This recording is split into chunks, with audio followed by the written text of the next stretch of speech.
All right, welcome to Talk-Jitsu with host Oogie Mike, Joy Boretski, and me, Jordan Preisinger from Jordan Teaches Jiujitsu. We have a great episode for you guys today, and we'll just get started right away. I saw on Reddit, people are asking what was the hardest submission for them to master, and a lot of people put arm triangle chokes, arm and guillotines, north-south chokes, and those are the main ones I saw. And I think that's a pretty interesting topic because those are other than north-south choke, but like the arm triangle and the arm and guillotine are probably my best chokes, and something I feel very confident in. So we'll start with you, Mike. I want to hear your experience with the arm and guillotine and the arm triangle. If you have success with them, if you feel like you mastered them. Yeah. I don't feel like I've mastered either of those. I feel like I can do an arm and guillotine better than I can do an arm triangle, but I still crank the neck a little bit. I ask every time after if I tap somebody, I'm like, is that a crank or a choke? And they'll be like, kind of, in the middle sort of thing. So I haven't got that mastered yet. I suppose I won't for a long time, but the arm triangle, I'm light years away from getting that mastered. So I'm shocked to hear that, to be honest, just because I think the arm triangle, once you know that you just need a good bite, it's actually pretty easy to get. And if you have a good bite, you only need one arm. And it's funny, I was talking about, I'm going to stop talking about comments that piss me off, I promise. But it's just funny because someone's like, oh, try choking like a steroid 200-pound dude out with one arm. And I'm like, I can, if done right. Yeah, absolutely. I can. It's just like getting the bite. Getting the bite is so important. And what the bite means is that there's no gap between your inner elbow and their neck. You need to be completely wrapped around it. And if you are, it's like barely any squeeze is even needed. But definitely locking your hands up definitely makes it tighter. But I've shown that so many times, Mike. What the hell? It's just, it's easier on the non-resisting opponent when we're drilling, right? But when somebody's fighting for their life, you know what I mean? It makes it a bit harder. I'm generally at the smaller end of the guys at the gym. So if I'm rolling a great big guy, I have to. Yeah, but you're strong. You're super strong, and your isometric strength is ridiculous for your size. So the arm triangle should be a really good one for you. Do you find that it's the finishing that you have a hard time with? Or? Yeah, getting there is not a problem. It's the finishing mechanics I can't seem to get down pat yet. I really would like to work on that. I thought for sure you're going to say the opposite. I thought you were going to say that the entries are harder for you, and that the finishing is easier because, I don't know. It's just I think that it's a basic submission in the sense that there's not a lot to it. Once you get that good bite, you don't got to do all this crazy stuff you see people do. They, turn the corner, or roll their shoulder this way or turn their hips this way. It's all I do. And I'm very confident in my arm triangle choke. I just drop my lat low, try to get underneath them. I stay, I guess, what would be the word? Perpendicular. We're side by side, no parallel with them. Exactly. And as long as I have a good bite, just finish no problem. And, you can lift up on the head, wiggle your arm, stuff like that to get it done. But I don't know. I'm doing them a long time for sure. Joey, as a, smaller guy, do you have a hard time doing arm triangles, or is it one of your better submissions? Yeah, it's really weird that you say arm triangles. For the people who haven't maybe listened, I have one shoulder right now that's just not good. It's in pretty bad shape. Arm triangle is one of the only submissions I've been hitting because, like you said, I just do it with one arm. I don't need the second grip. It's irrelevant for me. So I get the one arm as long as I have a good bite and I can get down low on the back of their shoulder towards the mat. Even big, strong guys, I find I don't have a problem with arm triangle. I have a lot more of a problem with arm locks personally, things arm bars, not as much Kimuras, but Americanas on big guys are just impossible for me. Just straight up impossible. See, I have the exact opposite. They're the ones I can finish fairly easily. Yeah, I wonder why that is. Especially for you, Joey, is it blocking out the arm bar, or is it breaking their defensive grips that you find they have a harder time with? For anyone close to my size, I actually don't really have an issue breaking the grips, but a good example is Alex at your gym. I could get Alex's arm extended and he basically just bicep curls me, and I kind of just can't do anything about it. Yeah, I mean, he's a very strong dude, so that definitely, it definitely makes it harder for sure. And with arm triangles, it I think that the best way for people to get good at them is to practice doing them only with one arm. So, because if you can do it with one arm, then you can certainly do it with two.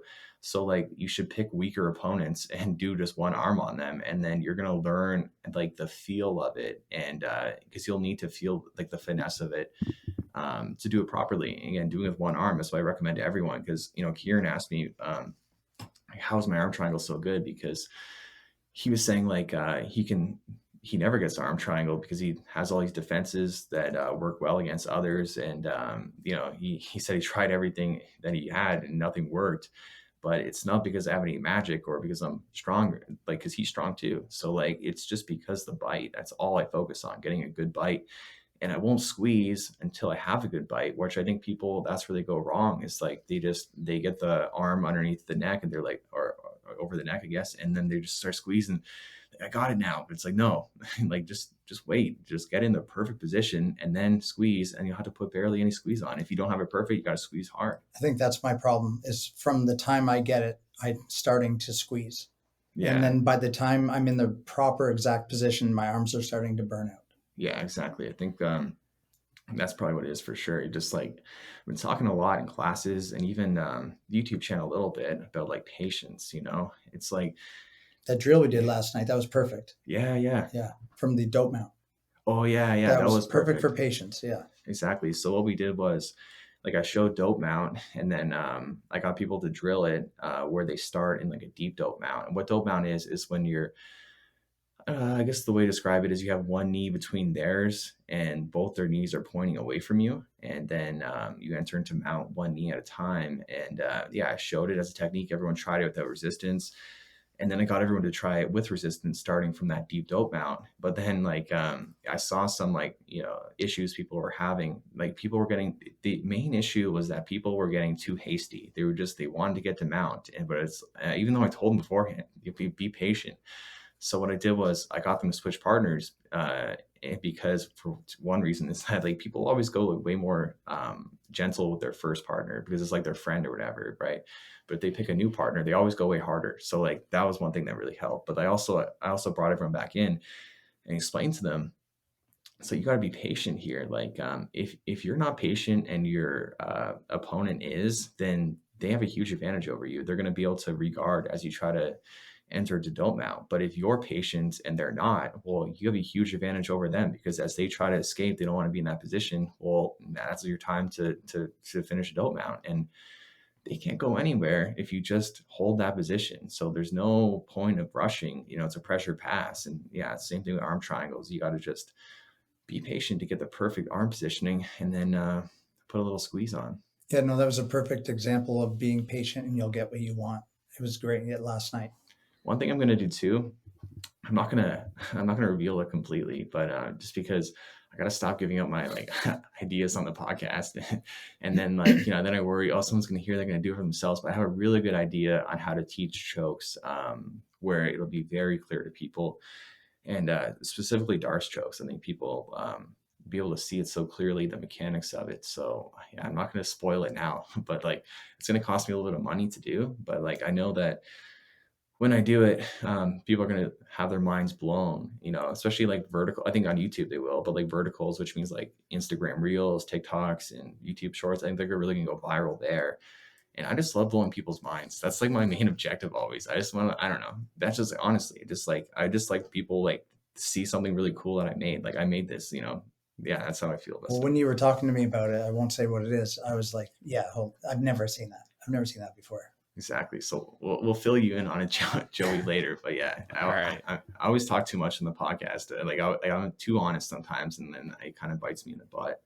But yeah, when it comes to the arming guillotine, like that's my favorite choke. Like I love getting that thing. And it took me a long time to master because I thought for a long time it just didn't work. And I remember it probably wasn't until I was a black belt that like I actually got good at it. And when I was like a brown belt, I remember Chad at our gym, he was telling me how, you know, the arming guillotine is no good, doesn't work on him. And I was like, I agree, you know, because I can't get it on you. And I was trying to get him so many times and I just couldn't do it because I didn't have the mechanics right. But like since then, now I know how to do it right. Now I've got it on him. And then that just proves to me, it's like, yeah, these mechanics work. And it's just like, not even that crazy. It's just like all chokes require the same thing. It's like, you need to like choke them with like whatever you're using, your arm, your hand, and then you also need to put pressure on their carotid artery, but then you also need to push their head into whatever you're choking them with. So there's additional pressure. So the most amount of pressure should be on one carotid artery. So sometimes people think that it should be both evenly, but that's not true. The most going to one is the most important. And then ideally blocking off space, like blocking off the carotid artery on the other side. But like we tested it that to see if you could choke someone just by blocking off one carotid artery, and you can. So because I heard people like arguing about it, not sure. So I was like, okay, I'll be the test dummy for this. And then Kieran also, we tested on him as well, because when me and Mike did it, like Mike having a triangle, and then made sure to not put my shoulder to my other side of my neck, but we didn't get a great camera angle of it. But when I did it on Kieran, I like forced his head away from his shoulder to make sure there was no chance of it going into his neck. And he started going to sleep just by the pressure of the other side of the carotid. So that's just something I find really interesting. Oh, that's really cool. Support for Talk-Jitsu is brought to you by Manscaped, who's the best in men's below-the-waist grooming. Their products are precision-engineered tools for your family jewels. Manscaped Performance Package is the ultimate men's hygiene bundle. Join over 7 million men worldwide who trust Manscaped with this exclusive offer for you. 20% off and free worldwide shipping with the code JTJ at manscaped.com. If my math is correct, that's about 14 million balls. So what's your experience been with Manscaped? Well, I've used probably a half a dozen different name brand products before, and they're terrible. I've cut myself every time, and these are very expensive, very well named brand products. And with Manscaped, I've never cut myself. Exactly. And you know what I like the most about the Manscaped razor is it has a flashlight on it. And you think that's the best. It's amazing. You think that, it's just this feature or whatever, but actually it's kind of like, when you experience a light on your razor, it makes you wonder why no other ones have that too, because this is a game changer. You can just see everything so much easier, even if you don't have the perfect lighting. So that was my favorite aspect of it. I was actually shocked how much better it made too, because I was doing my neckline and everything. I was like, I can actually see where the line should be, right? Because there's a light. It's so simple and so smart. So I really like that from Manscaped. 100%. I thought, is this a gimmick? And then I tried it. I was like, no, this is the way. This is the only razor I've ever had that has a light on it, and it really lights the way to shaving your balls. It does. It makes all the difference. I think a lot of other brands are maybe more towards like your hair or just your beard or something, right? But this is like the full package. So guys, JTJ at checkout, let's go. So if you don't think those two chokes are the hardest, what submission do you think is actually like the one that took you the longest time to master? Definitely the north-south choke. And I think that not because it's like I'm not good at it. I think that that makes it sound like I don't know, but it's because I just don't think it's great of a choke. It's just like I think it's the worst choke. It's just hard to control someone and get your body positioned perfect on them when you barely even have your weight on them, right? Because like what you need to do is bring yourself low on them. You need to if you don't want your chest on them, you just want your arm underneath their neck. And it's just hard to control someone that way. And it's hard to move someone's chin in the right spot. And so their head is pointed up when they're defending, unless you like really kind of force it. So that's one I never really, I can do them, but like, I don't really like too much. And people like ask about it because I think people think that it's a really good choke and they're super interested. I got to learn north-south choke. It's like, no, that's the worst choke there is. That's just my opinion. What do you think, Joey? No, I completely agree. I think I told one of my students a while ago, if I'm trying to north-south choke you, either I've gotten really desperate in this round or I'm just trying to work on something new, because that choke for me is like you said, like I can do them, but I just don't find them to be the most effective choke. I would much rather, if I got north-south, let someone start to turn onto one side and set up something like a darce or an arm in guillotine or even just a regular guillotine and go for that instead. I just find those much higher percentage for me. Yeah, or like a back take too. And actually was something, a choke I'd never done before, but now I'm hitting it a lot, is the Noki Ezekiel. And in our, what's it called? Like our tier list video, I think like we ranked it low, but I don't think we should change that rank because I've had a lot of success with it. And because for one reason, people don't really see it coming. And you don't need to isolate their arms, which is really convenient because that can be a hard thing to do. And if you do get rolled, I think that's actually easier to finish from there. But like I haven't like played with it enough, but like I think it's easier to get your other arm in position when you're on the bottom. So like I just start on in mount and I just let them roll me. It's no big deal. And as they do, I insert it deeper, and I've choked a bunch of good people. So like, yeah, I need to keep going with that one. I gotta feature it on the channel because like I like having variety on the channel. You know, again, sometimes people tell me, "Oh, I do too many arm bars." Only one person said that. And again, I promise I'll stop talking about the comments. But like, but like, yeah, that kind of got me. I'm like, oh, I gotta do more variety. But I already want to do more variety. So like, yeah, I hit my first omoplata, like filmed omoplata. I hit omoplatas in training, no problem. But like, hit the first one for the channel on With Kieran. yeah, saw that. That's gonna be the next video. So I'm excited for some variety. And but I did hit an arm bar, but it was like not a like a traditional arm bar. It was the arm bar from Crucifix, which was really cool because I remember Mike watched the video and he's like, "What'd you tap him with from Crucifix?" And yeah, it was an arm bar, which is really cool. But yeah, Mike, have you had much success with the what's it called, north-south choke, or even the nogi Ezekiel? The north-south choke I have zero success with. I very rarely try it, just because I've heard guys like, excuse me, guys like you say that, and Joey say that it's a harder submission to get and not as high a percentage. And the Ezekiel, it's funny that you mentioned that, the nogi one. I've been trying to do that more and more lately, and I was trying last night on somebody, and I just couldn't get it to work. I don't know if I'm obviously doing it wrong, but I also have short arms. I don't know if that matters much, but yeah, I need to definitely work on that because I have been seeing that a lot more lately online. But the omoplata, excuse me, sorry, omoplata you were talking about. I was rolling a 17-year-old the other day, Grace, very little person, right? And she threw an omoplata at me so quickly and almost tapped me out with it. It caught me so off guard. And you know who I'm talking about. Yeah. She's not very big, half my size, and just a kid, and just about got me. And it's scary. It was so fast. She's learning so quickly, man. It was so great. You know, omoplatas are good, and they're not just good for submissions. They're just good for, just control in general. Yeah. And yeah, like an omoplata just feels good. There's just certain submissions that just feel good. And what I would put in that category, definitely omoplata feels good. A rear naked choke feels very good. Yeah, that's the most for me. Yeah, that's the most satisfying for sure. It's just like, I don't know. I don't know how to phrase it. It just feels like the ultimate, like, I got you kind of thing. Oh yeah, but when it cinches right in nice. Oh yeah, beautiful. Yeah. And what a Darce feels good, but like, I don't know. What else feels good? Like an arm bar doesn't feel good. It's just like you hit an arm bar. You know what I mean? Twister feels good because it's kind of like you got twister. What the fuck are you doing? Feels good for you. Yeah, exactly. It feels good for you. Yeah. I told this story before that one time I went to a gym. It was their grading, and I just twisted everyone. And then I found out after they're kind of pissed. But like, I don't know. To me, it's just a regular submission. Yeah. You know what I mean? It literally doesn't cross my mind that this is like something people don't like. Or sometimes when people come, like visitors, I'll like twister them.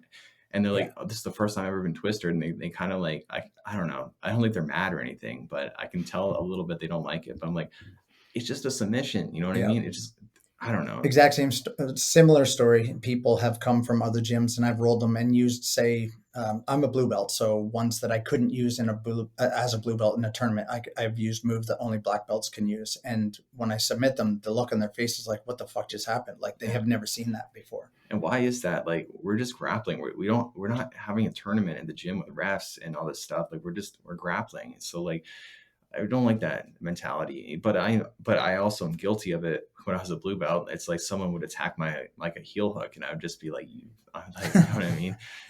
But like nowadays, because they were like dirty back then, and the mentality has changed for the better, because I like heel hooks. But like, yeah, back then they're kind of dirty. And I hope the same thing happens with twisters, because I like them, and I don't want people to think I'm an asshole for going for them. It's just like, if it's available, why would I not? Why do less people go for wrist locks? I mean, they're available everywhere, but they're looked down upon as if like heel hooks were 10 years ago. Yeah, I see. Why is that? I'll answer first. I'll let you go, Joey. But what I think about wrist locks personally is like, they are no big deal. The whole joke about them to me is just similar to like the pineapple on pizza or hating Nickelback, where it's like, it's just preference. It's just like not a big deal. It's just almost like, it's just like a joke people make just because there's no other jokes they can think of.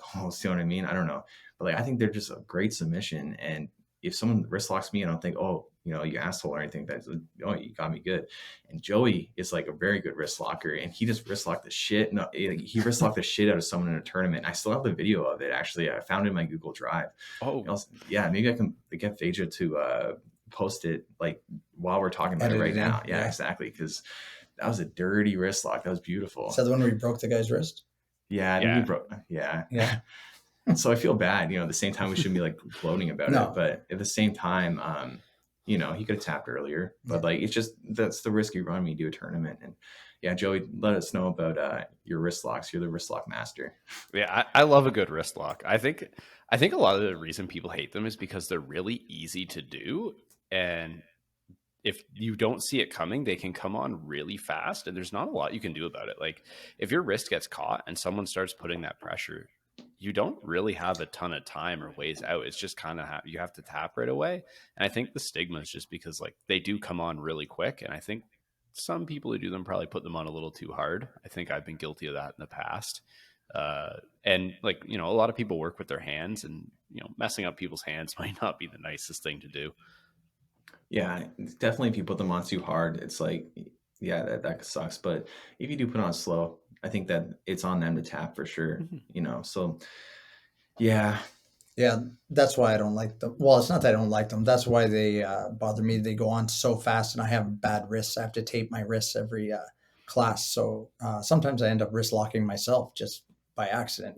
Somebody's weight falls on my hand improperly. I have to sit out for 5 minutes and get the feeling back. But yeah, that's why I don't exactly love being wrist locked. Well, I think I think it might be one of those ones that are just a little bit harder to put on slow. Not that you don't put it on slow and control, but it is more difficult to get the tap by still putting on super slow. But I've still managed to get a lot of slow wrist locks. But I probably lost some wrist locks too from being very careful, and which is fine. It's not a big deal if you lose a submission because you're being careful. But in a tournament, it's just reality is you gotta go for it.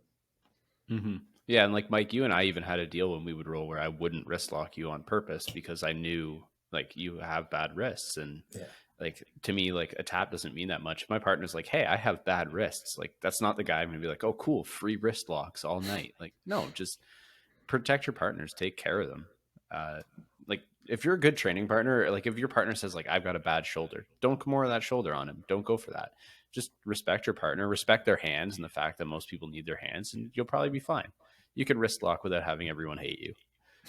Thanks, I appreciate that. So what do you think is the etiquette, Joey, on like if someone has like their ankles like wrapped up or whatever, do you just not touch them? You just avoid the leg locks? Yeah, in the gym, I just won't bother, or I'll ask them before the round, like, hey, is your ankle okay? Because some people are like, oh, no, I just tape it for some grip, or, it was bothering me the other day, but it's fine now. But in a tournament, if I see someone with a taped ankle, that's my target. So thank you. Exactly. I feel the same way where it's like, I won't attack it, but at the same time, if I have my ankles wrapped up and someone were to attack them, it wouldn't be a big deal unless I just had like surgery or something, which did happen once. Cause I'd still tell the same story. So one time I had surgery on my knee, a meniscus surgery. And then 8 days later I was rolling and there was a white belt rolling with me. He put me, like I was just messing around. He puts me in the Cloverleaf.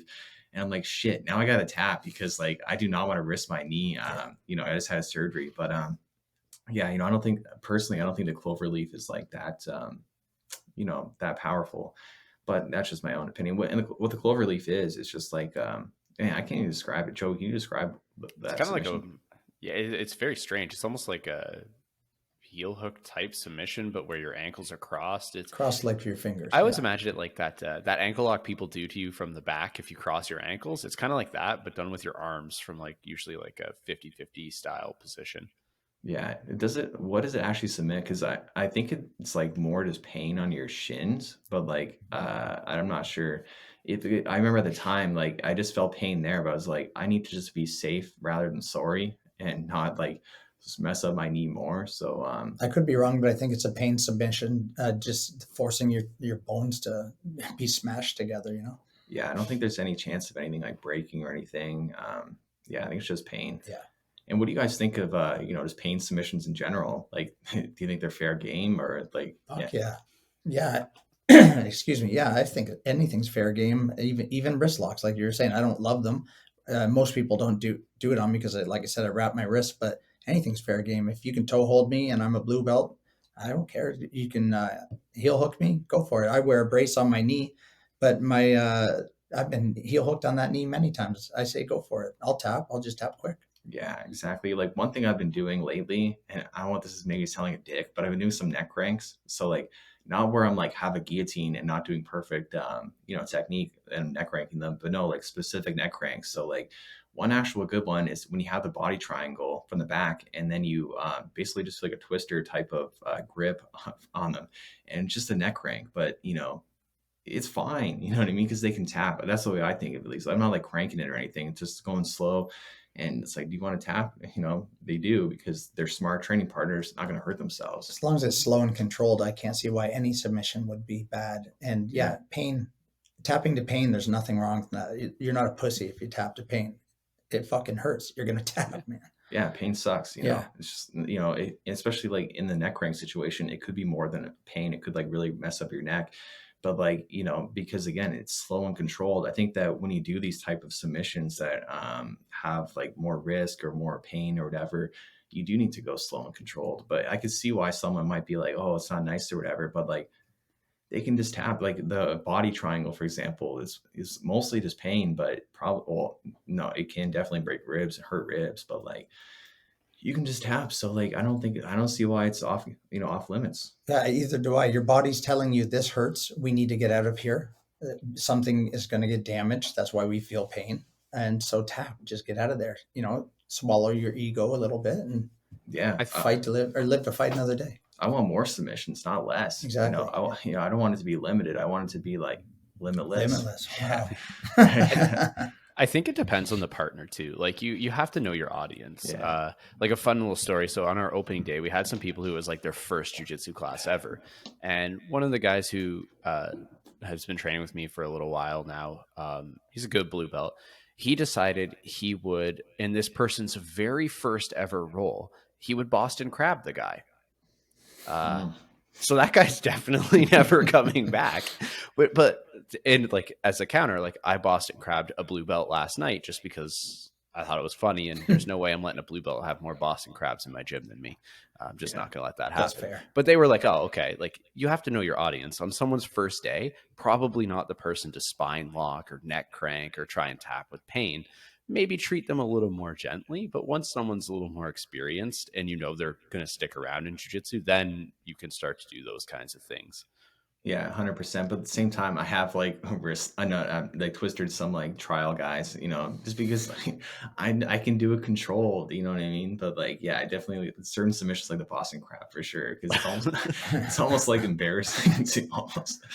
Yeah. It's like the hand over the mouth too. You used to do that to me, and I'd tap immediately, and it's because we're buddies too. Though. Yeah. Like I would never do that to somebody that just walked in off the street. I did it to Andrew last week, and he held out, and I didn't get him with it. But it's just funny for us. We laughed about it afterwards. He gave me a big hug and said that was fucking great. Like you just got to know your audience, like Joey said. Yeah, I think that's 100% what it is. It's like read the room, even when it comes to like rolling intensity. It's like read the room, know who you're going with and what's appropriate. Yeah. But yeah, at the same time, if you're coming to visit the gym, I'm going to twister you.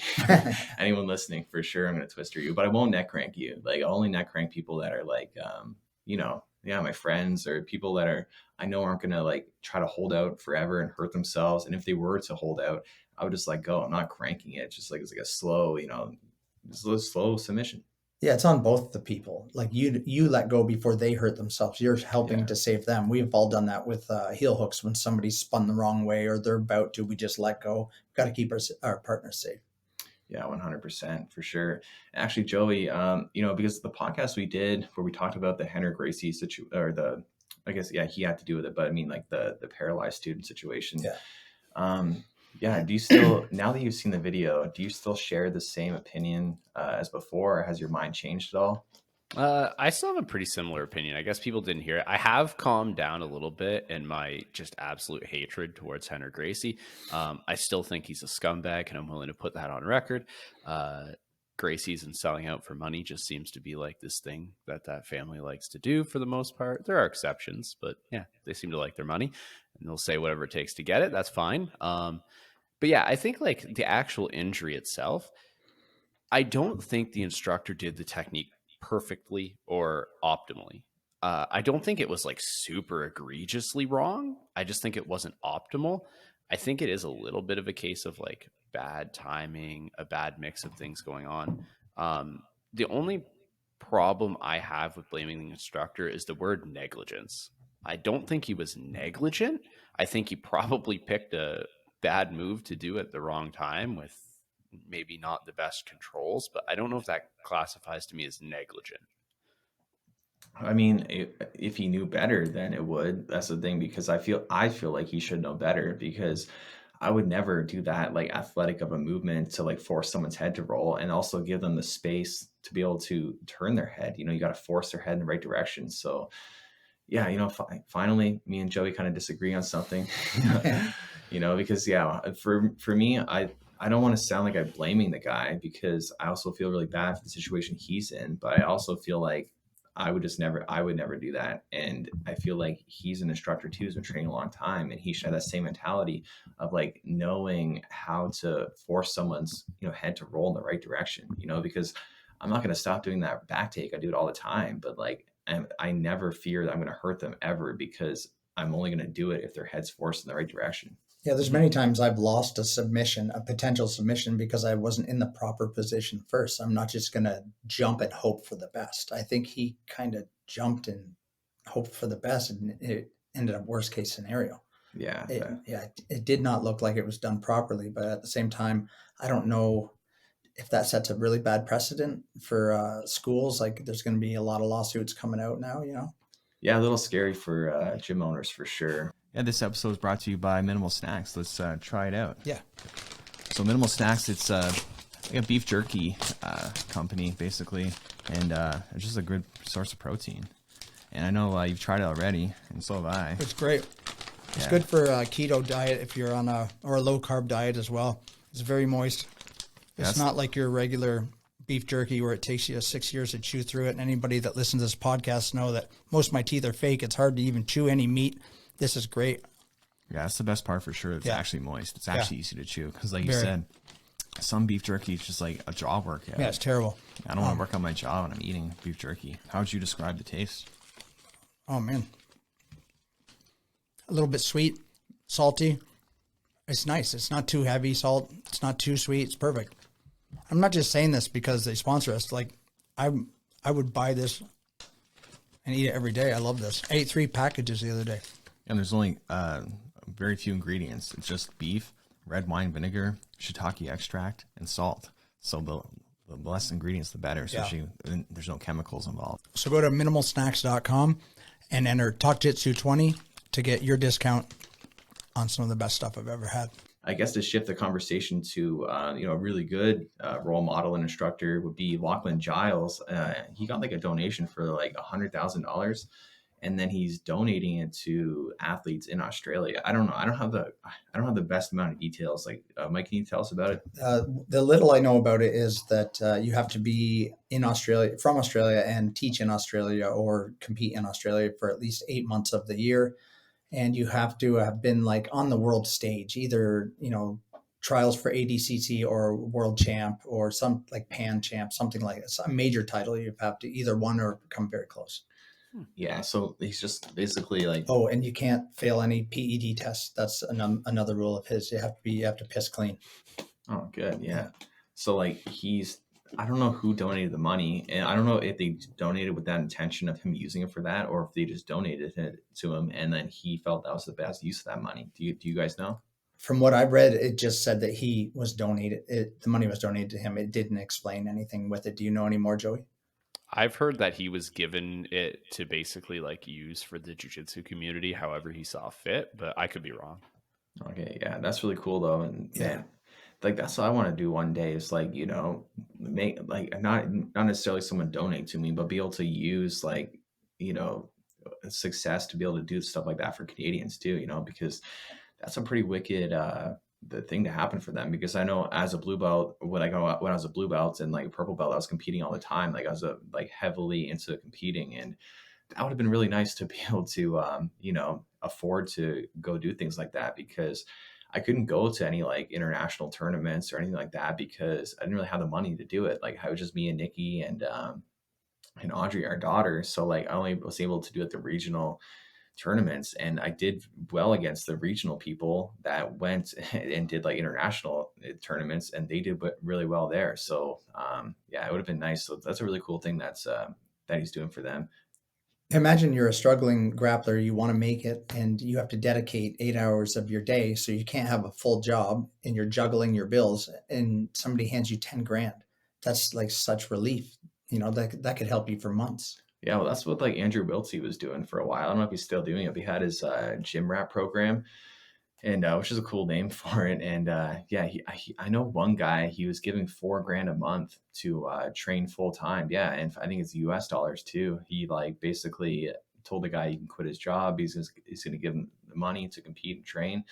I don't know if that is still happening. I'm not sure, but yeah, that's a great thing to do for someone. It's pretty amazing if you have the funds to do it. Yeah. Yeah, well, some gyms they sponsor their athletes, like they pay for all like their athletes to go to these places, and that's a one way where they kind of poach students, because if you belong to a gym that doesn't do that, but you're competing and doing well, then there's this other gym that if you compete for them, well, they're going to pay for you to go compete internationally and make sure you're well taken care of. So it's in one sense kind of poaching, but the other sense is just business. You just need to do what you need to do.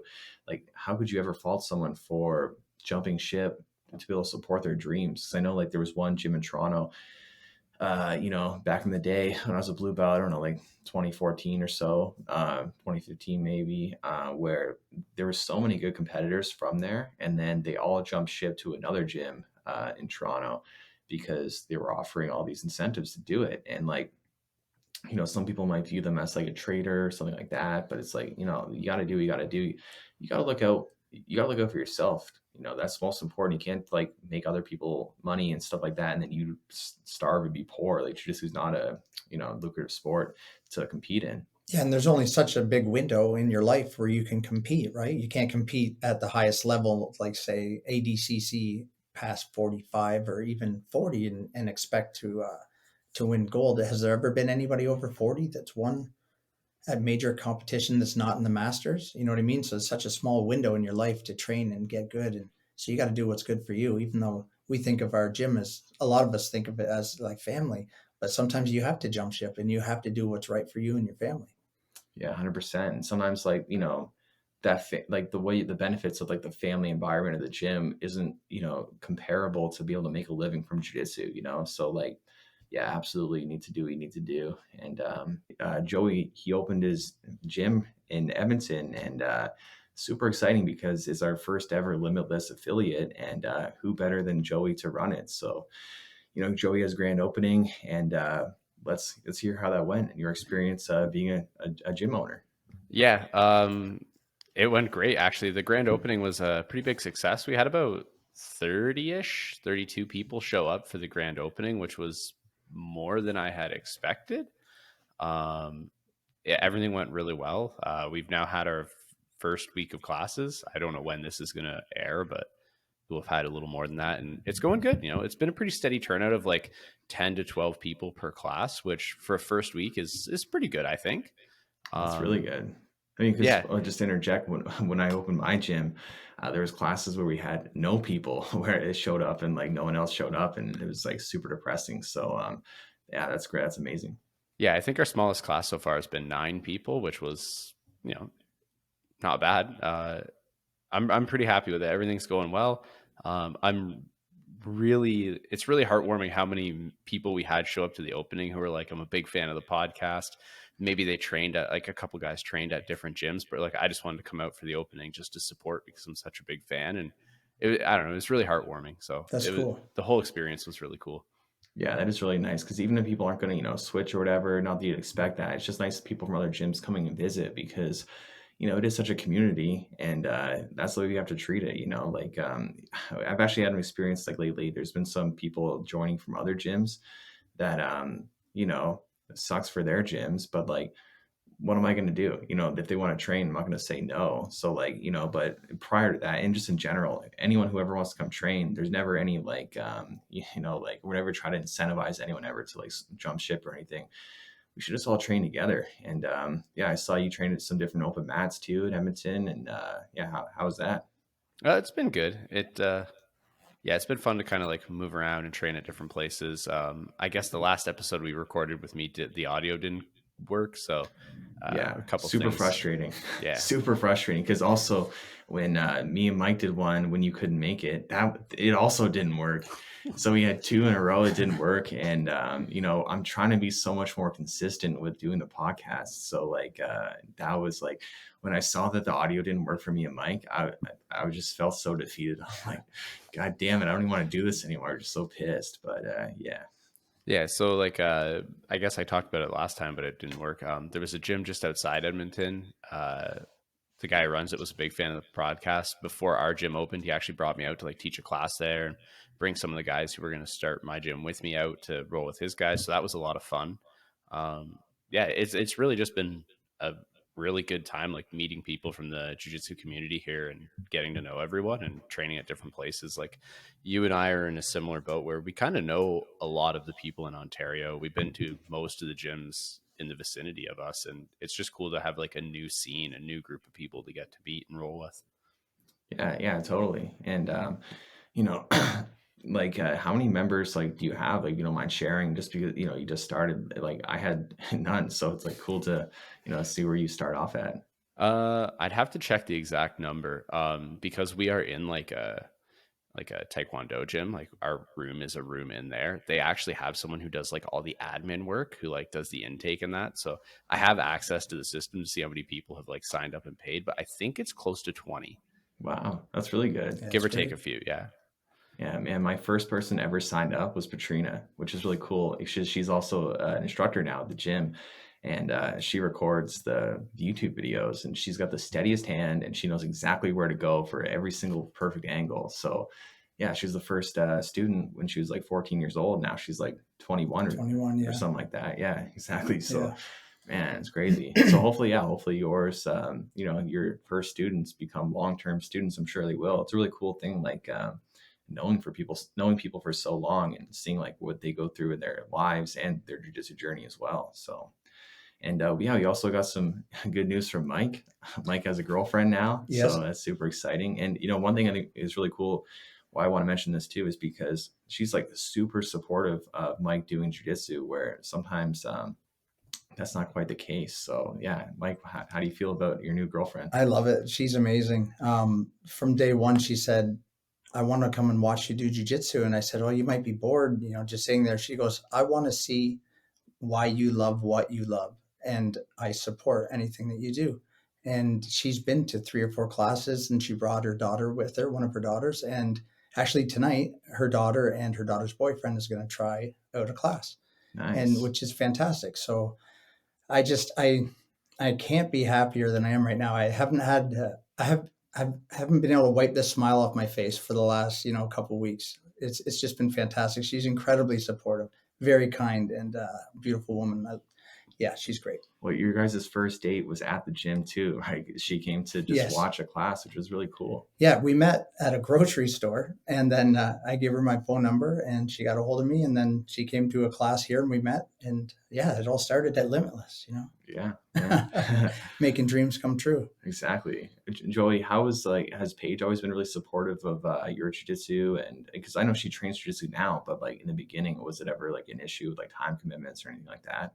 Not really. She's been pretty supportive. You know, like most good partners, she understands that like you were talking about in the last episode with Mike, like you need a third place. Like everyone needs another thing to do, and she's been really supportive of like, this is your thing, go do it. It took me a long time to get her to train. She always said she wouldn't do it, and then, you know, it was like, well, maybe I'll try a no gi class, and then, well, maybe I'll try a gi class, and now she does it all the time, and she's supportive of me opening my own gym and staking our family's financial future on jiu-jitsu, so that's pretty nice.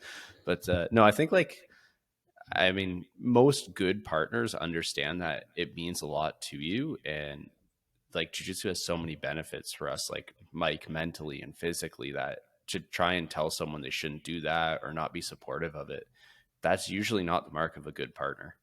Yeah, I haven't had a girlfriend in 7 years, and in that 7 years, I've been holding out for the perfect one, and I think I got it because yeah, she just loves. Are you going to jiu-jitsu tonight? Tell me all about it. If she can't come, and she comes like 4 times a week to watch, she just loves it. I love it. It's amazing. How's your experience been with Nikki? You guys grew up together.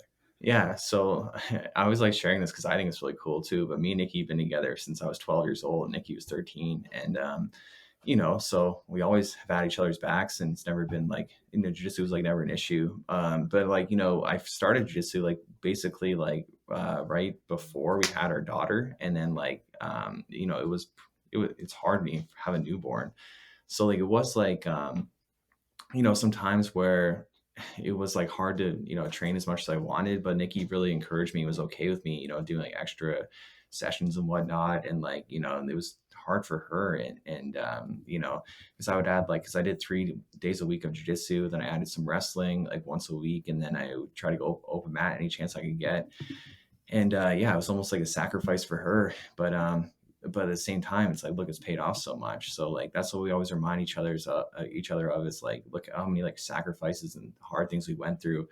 And now look where we are, because so much of what we did was like very like grassroots, where it's like, my first gym was the first gym I went to was in a squash court. And then like another gym I went to for open mats was also in a squash court. And like, it was just like this super like, I don't know what the word is, like primitive, like training, and just trying to find any chance you can get to grapple. And coming from like those roots of like, grassroots of just doing everything you can to succeed, to now it's like, feels really good and it's all paid off. So, Nikki being so supportive the whole time, it's been like very, very helpful. And yeah, now she trains too, obviously. And I had the same experience. It's hard to get her to train because, she didn't want to. It's like, this is a weird sport, but the way I got her to do it was like, I was teaching class. I was only a white belt, but my instructor went away and I had to cover for him. And she felt more comfortable that way. But then when she stopped was when the instructor came back, because she didn't really like him too much. So yeah, and his like style of class and everything. So it kind of sucked for her, and just shows you that like, it really matters the way instructors are and coaches, and because they can really impact someone wanting to train or not wanting to train. And I know there's a lot of like gym owners, instructors out there that are like, just not making a great environment for the students. And they got to change that. Well, and some people are nervous to go anyways. So any little excuse like, well, I don't, they might not like that teacher's, the way that they do a class, that could be their excuse not to go. That happened to me back in the day, back in the 90s. Sorry, guys, I'm a little nervous today. I'm still all hopped up on love from finding a new girl. No, it's like, it's so important that the instructor sets like a tone of like, just a relaxed environment, good time. Yeah. I mean, unless it's like competitive gym, but then at the same time, it's still not going to be a dick either. Yeah. But one thing too, actually, I don't know, kind of popped in my head. I saw on Reddit, people are saying like, why do people in jiu-jitsu not wear mouth guards? It's just super uncommon to wear a mouth guard. I've never worn one. No, me neither. Not for jiu-jitsu. I wear it for like sparring, but never jiu-jitsu. And why do you think it is that like in a grappling martial art that's so similar to others where they wear mouth guards, why do we not wear mouth guards? I have no idea. Like, I don't wear one because I just hate them, and I'll be honest, like, I just don't value my teeth that much. Most people know me, like, I don't have the nicest or straightest of teeth anyways, so like, if one gets knocked out, whatever, fuck it, I don't need them. They're not like, maybe if I'd had braces as a kid and my teeth were like worth a lot of money to me or valuable, I'd wear one. But I think also part of the reason is like, people wear them for a lot of martial arts where there's higher concussion rate, because mouth guards do protect from concussions. And I think not having that, maybe a lot of people feel like they're not necessary. I know I've read a lot both ways on the actual effectiveness of mouth guards for like dental injuries versus like their effectiveness in concussions. And there's really not much of a consensus scientifically about what they're actually designed primarily for. Also, it makes it really hard to breathe with them in there. Yeah, and talk. That's the main thing for me. It's like, it's hard to talk to people. Like I like the main reason I wear a mouth guard for sparring, Muay Thai and MMA is for the concussion reason. Like if there was a risk of me hurting my teeth, which there would be if I didn't wear one. It wouldn't be the end of the world if I didn't have my mouth guard that day or whatever, but I really don't like sparring unless I have it, because again, I value my head so much. So yeah, like, but people still do take, hits to the face in jiu-jitsu, but definitely a lot less. Like, wrestling and judo, you're getting thrown onto the ground hard, and that can lead to a lot of concussions, or just the intensity of it too, like going head to head and whatnot. So yeah, I think in jiu-jitsu it's just like it's not as important, but like those that do wear a mouth guard, all the power to them. But like, I've been doing it 11 years, and Joe, you've been doing a long ass time too, and like I never had any chipped teeth or anything like that. I've been good to go. I've chipped my teeth from jiu-jitsu. Yeah. Oh shit. But it's only because I used to have a gap and they filled it in and that got chipped. So if it was the proper normal teeth, it probably wouldn't have chipped. Yeah. What is your guys' worst, like, accidentally hit to the face or like something like that? Joey, I got to think about this. I had my tooth come through my lip once. That was like through the actual like skin, like actually poked out all the way. That hurt. That felt bad. But that was also kind of just my own fault, I guess. Yeah. What was it? Why was it your own fault? Someone went for a rear naked choke, and I just wasn't quite ready, and my mouth was open. And when they went across, it like folded my lip on top of my teeth. And then I thought I would try and close my mouth with my lip in there. Yeah. Man, I hate when that happens, when like my mouth's open and someone tries to do something, and then I hate it because I feel like they might think I'm biting them or something. You know what I mean? It's not because I hate that their whatever's on my mouth. It's like, I don't want them to think I'm biting them. It's happened like before a couple of times, probably like a handful of times, but it's like, I'm not biting you, But yeah, the worst thing I've had is, it's like right here, I got a heel kicked in the face right here. And I was trying to pass the guard on a black belt, and he like heel kicked me, and it just like busted right open, bleeding everywhere. It looked kind of cool, but I definitely should have got it stitched up, because instead I'm just stupid, and I just glued it back together with super glue. And yeah, I don't recommend that for anyone. But yeah, it's the kind of thing. It's like, do as I say, not as I do, because I do a lot of dumb things like that. Just like, oh, I don't really want to go to the hospital, I'm just going to glue it up.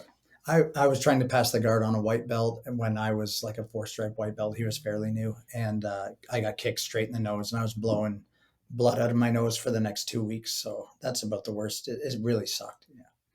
Man, Kieran got me with a good one in the upcoming gi video. Yeah, you can hear it. Yeah. So I have him in arm bar, and he has defensive grips, and I'm just kind of like, I'm not going super hard to break the grips. I'm kind of just like relaxing, like trying to see what the path of least resistance is going to be. And then out of nowhere, he just lets go of his hands. He just lets go of his grips and just comes flying at my face. Oh shit. And it's funny, he didn't even notice. It's like, Kieran, you just punched me in the face. He didn't even notice. Back fist. Yeah. Yeah. But that's the thing with like arm bars. It's like, if you go from defensive gripping to just letting go, that thing's going to fly back at the person so fast. So it's definitely something I don't recommend people do. And it's funny, even when it's in slow motion, it still looks fast. So like when it's in like real time, it's just like so fast and super loud. I had to watch it 3 times because somebody commented on it right on the Patreon, and I was like, I didn't even see what happened. I couldn't figure it out. And then slowed it down. I was like, holy shit, that came out really fast. Yeah, like incredibly fast. Like, yeah, if I filmed it in like 120 frames per second, I could slow down even more. It would still be fast. Like, that's how fast it was. But were you pretty dazed for a sec, or? No, not like dazed. Just like, you don't want to get hit in the face, and it's almost like, it's not like your brain that's dazed, but it's more like your eyes are kind of like like almost like going like teary eyed almost, where it's like you just can't really see very great. So yeah, dazed in that sense, but not like concussion or anything like that. Yeah, because it didn't look like it afterwards. You were right back at it. Well, yeah, also because he just went right back at it too. Fair enough. He just jumps right in, and he didn't give me any time to compose myself. It's all right though, Kieran. It's all good. I don't think he knew it happened. Yeah, so, that's what. Yeah, he didn't know, but shit happens. The thing is with like that kind of stuff, it's like, it's just no big deal. We're doing a combat sport, and that's the kind of risk that comes along with it. Like, you can't go through jiu-jitsu your whole life and never hurt someone by accident, never punch them by accident, and that not happen to you as well.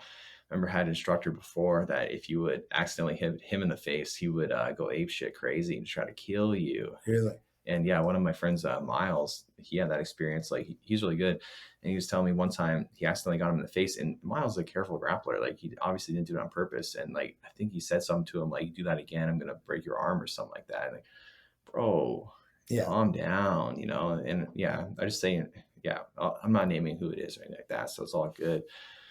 But yeah, that's like a horrible mentality to have. So what the better mentality to have is like, just keep going, just keep rolling. You don't got to whine about it either, because that's something I find a little, I don't know, just annoying, to be honest. It's like, if you get hurt, yeah, maybe you need some time, but at the same time, like, you know, you don't gotta make it a big deal. It's just like, these things happen. And you know what, one thing's kind of funny too, because like I've told this to my kids, like my student kids, that like jiu-jitsu is a combat sport, and like we're not doing ballet. Like, this is a combat sport, and you're going to get roughed up once in a while. And then Owen, he hurt his shoulder at a tournament, and I asked him how he's doing, and he's like, fine, this is a combat sport, we're not doing ballet. I'm like, damn, you got the right mentality, Owen. He's been paying attention. Yeah, exactly. And he just in general just like soaks everything in, like all the technique I show him, or everything on YouTube he just does, and he's so good. He's like, so like, he's a hard roll, and he's only like 14 years old. Oh my God, yeah. He's literally tapped out legitimately. I can say he's tapped me out legit